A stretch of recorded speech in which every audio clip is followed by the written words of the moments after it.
Boa noite, senhor presidente. Boa noite aos nobres colegas dessa casa, ao público presente e aqueles que nos acompanham através das redes sociais, tá? Como parte da tribuna, eu venho falar de um requerimento, que foi o requerimento 21 de 2022, que inclusive também é um requerimento para a Secretaria do Meio Ambiente, respondido ali pelo secretário Robson, né, sua equipe, que trata, eu vou ler o requerimento, né, para que todos tenham conhecimento do que se trata o assunto, né, e a resposta, né. Nós vimos a tribuna e fazemos as solicitações, e quando elas são respondidas, nós prestamos conta à população sobre o assunto, tá? O requerimento, ele diz assim: a fim de dar sequência em ação de fiscalização, que é prerrogativa do vereador em exercício, requer ao senhor prefeito que envie a essa Casa de Leis as informações abaixo. Aí eu fiz a primeira pergunta. Sabendo-se que o antigo lixão foi desativado e que algumas irregularidades com relação ao descarte foram cometidas, qual destino tem a área atualmente? Resposta: atualmente a área está isolada, sendo proibida a utilização da mesma para descarte de resíduos. Reforço que ainda está ocorrendo o descarte, né? O Robson até respondeu aqui no item 5, né? Que inclusive, numa das perguntas também falava de uma área, né? Na pergunta 5 eu falava ali de um local que está sendo depositado o RCC, que é o resíduo de construção civil, a massa verde, né? Frutas podres, sacos vazios de fertilizantes, né? E aí eu questionei no item 5 se a administração tinha conhecimento, se sim, quais providências foram tomadas, tá? Como resposta, o Robson passou para a gente que a prefeitura está monitorando esses locais, realizando limpezas periódicas do mesmo, né? Foram instaladas placas de advertência, eu vi as placas, de fato foram instaladas, tá? Para que a população não realize descarte nesses locais. Contudo, não temos condições humanas de fiscalizar 24 horas por dia. De fato, não tem como fiscalizar 24 horas. Em algum momento, o descarte vai ocorrer e, infelizmente, volto a dizer, né, ainda aproveitando a estada aqui do nosso secretário de Meio Ambiente, né, do município, investir em educação, para que a população saiba o que impacta, que aquele lixo que está sendo jogado ali, ele pode acabar caindo no lençol freático, contaminando, e ele mesmo tomando aquela água contaminada, tendo aí eventos de diarreia e outros efeitos adversos aí, né?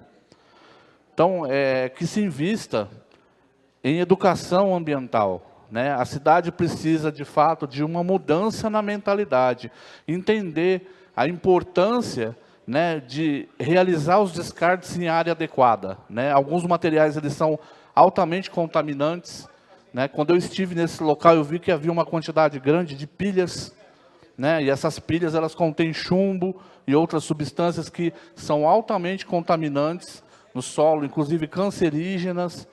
Então, a prefeitura precisa investir nesse tipo de informação, em conscientização da população, para que se entenda de uma vez por todas por que eu não posso jogar esse tipo de material, né, em áreas aí públicas, né, ou particulares, enfim, no solo, de qualquer maneira.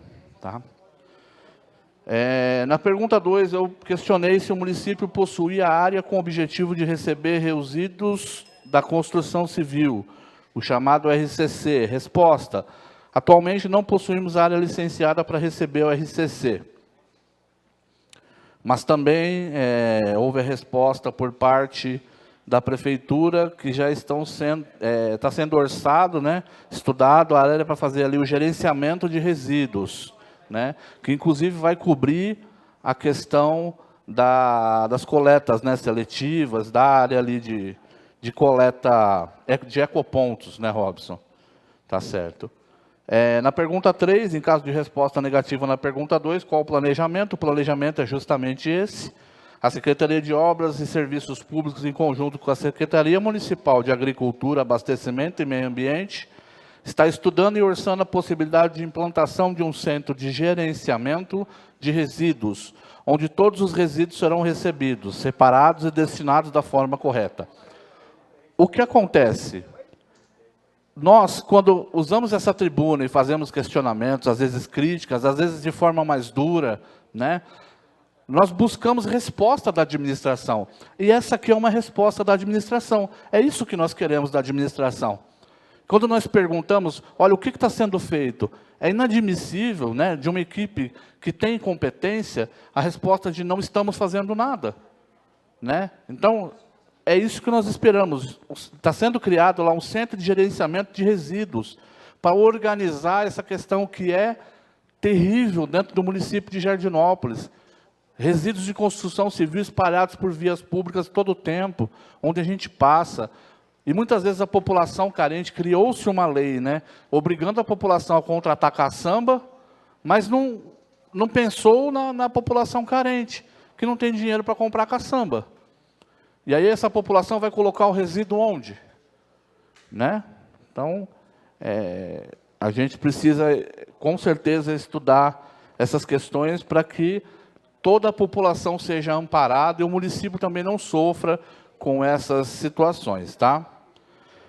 No item 5 do requerimento 21, eu perguntei, já falei, desculpa, no item 6, há quantas anda o projeto de descarte consciente dos ecopontos que outrora fica discutido em reunião com este edil e outros membros da administração pública? A resposta da administração na pergunta 6 foi exatamente sobre o Centro de Gerenciamento de Resíduos que está sendo estudado e vai abordar com uma atitude mais completa que um simples ecoponto. Né? Então, ótimo, Robson. Excelente que essas atitudes estejam sendo tomadas. Rafael também faz parte da Secretaria do Rafael, essa situação. É esse tipo de resposta que nós esperamos da administração. Estamos resolvendo a questão e a gente tem algo palpável, né? E a gente sabe que está sendo construído algo para resolver o problema. Tá? Então, para que seja dado aí conhecimento à população, essa é a resposta do requerimento 21. Outro requerimento foi o requerimento 20, de 2022, que foi respondido na data de 7, desculpa, que foi feito na data de 7 de março, e respondido em tempo hábil no dia 22, quando eu questionava com relação à falta de medicamentos no município. Nós tivemos uma reunião aqui nessa Câmara, né, com o pessoal da farmácia, que faz as compras, os contratos, uma reunião bastante esclarecedora, né? Nós tivemos aí bastante informações que nos deram um panorama do porquê esses medicamentos acabam faltando. Né? Inclusive, elas abordaram questões de que um medicamento que falta em Jardinópolis, não falta só em Jardinópolis. Às vezes, os mega laboratórios ficaram desabastecidos. Por exemplo, a gente sabe que faltou dipirona. Né? Não sei, o Matheus não está aqui, né? Existem medicamentos que faltaram tanto na rede, no Remume, que são os medicamentos de distribuição gratuita do município, como também na rede privada, né, nas farmácias. Né? Então, houve um desabastecimento geral. Né? Então, às vezes, a gente vai lá no PA, olha, não tem o medicamento. Né? O que me gravou muito na reunião é que ninguém ficaria sem o atendimento, sem a ação do medicamento.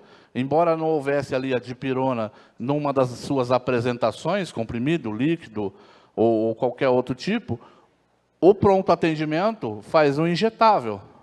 Né? Então, foram essas respostas que a gente teve, né, das respostas que a gente teve aqui nessa reunião.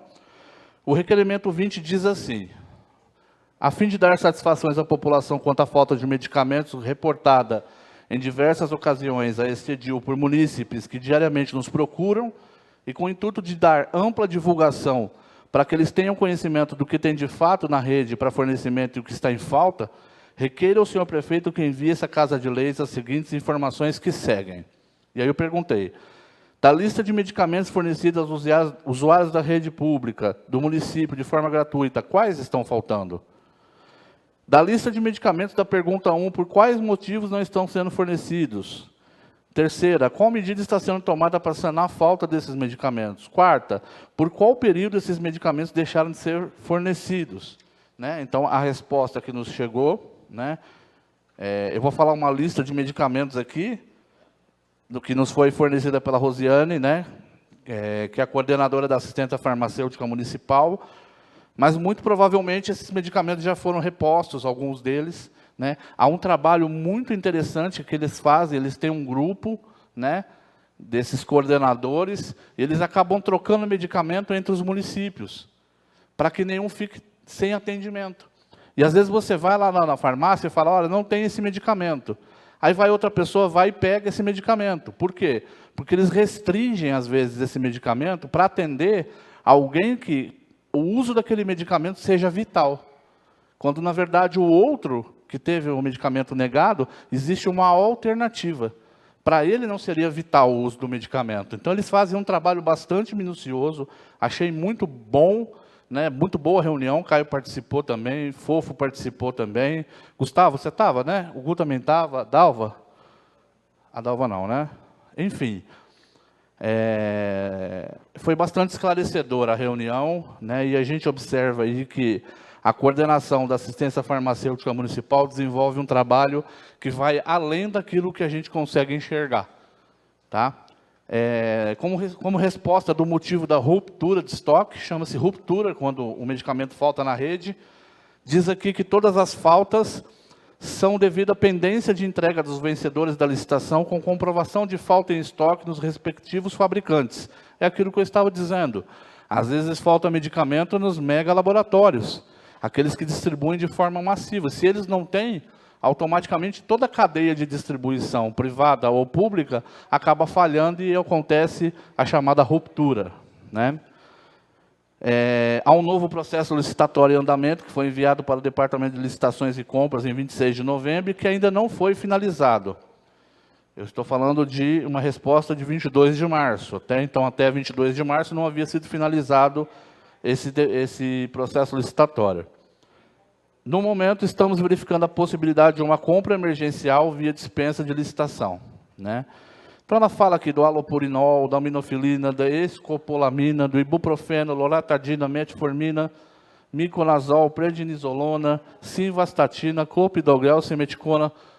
Está faltando, inclusive, na farmácia, né, Matheus? Então, inclusive o vereador Matheus, que é proprietário de uma farmácia, diz que até para ele falta, né? Então, assim, para esclarecer, né, para nós não incutirmos incompetência em quem, de fato, está sendo competente, né? E a ausência desses medicamentos não é culpa da administração. Infelizmente, é decorrente aí daquilo que sofreu toda a saúde pública, né, da cidade de Jardinópolis, aí com a Covid, depois H3N2, depois Omicron, e acabou que culminou nesse tipo de situação que a gente tem vivido aí, tá bom? Senhor presidente, é o que eu tenho a acrescentar nessa noite, né, dar conhecimento à população com relação à resposta dos requerimentos, fazer justiça, porque nós viemos aqui, nós cobramos, nós brigamos, nós discutimos, mas por trás existe um bastidor trabalhando para atender as nossas solicitações também.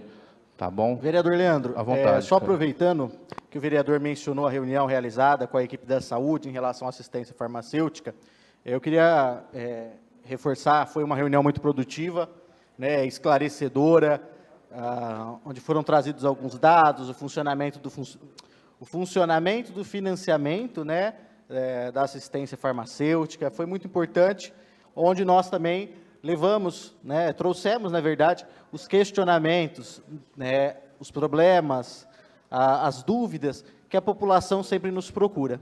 E apesar de algumas divergências ali no momento da reunião, que é natural, nós reforçamos, né, e aproveito agora, presidente, a sessão para refazer aquela indicação, né, que tenhamos no pronto atendimento, funcionamento 24 horas da farmácia no PA, né? Há diferentes entendimentos a respeito dessa situação, porém, eu, assim como o vereador também naquele dia explicitou isso, acredito que a população, principalmente aquele que está lá, precisando do medicamento em determinado horário, que está doente, o poder público tem que fazer o máximo possível para trazer o mínimo conforto, vereador Gemil, a esse munícipe, a essa munícipe. Então, falamos sobre isso na reunião, aproveito a sessão aqui, já foi uma indicação apresentada não apenas por mim, mas por outros vereadores também aí, anteriormente,